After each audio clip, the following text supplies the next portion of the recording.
তিথিস কিচেনে সবাইকে স্বাগতম। আজকে আমি খেজুর গুড় দিয়ে পায়েস রান্না করে দেখাবো।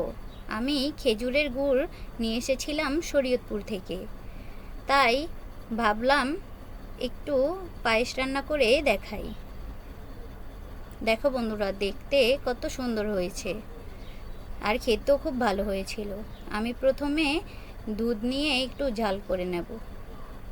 গরম হলে পরিমাণ মতো চাল দিয়ে দেব। আমি পোলাও চালটা পরিষ্কার একটা কাপড় দিয়ে তারপর মুছে নিয়েছি, মুছে ঘি দিয়ে মেখে নিয়েছি। তোমরা চাইলে ধুয়েও দিতে পারো।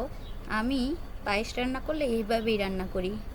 দেখো বন্ধুরা, আমার পায়েসটা মোটামুটি সেদ্ধ হয়ে আসছে।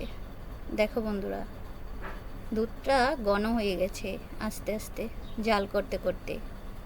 পায়েসটা যে পর্যন্ত পোলাও চালটা ফুটে না আসবে সে পর্যন্ত গুড় দেওয়া যাবে না।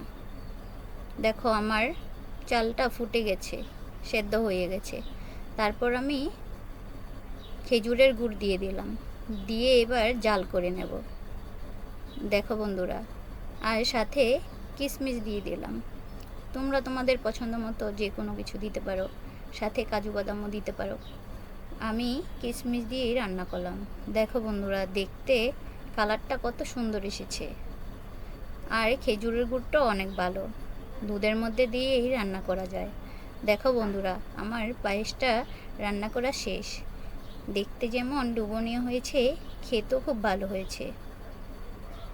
বন্ধুরা, এখন গরম, কিন্তু তারপরেও খেজুরের পায়েস খেতে সবসময় ভালো লাগে।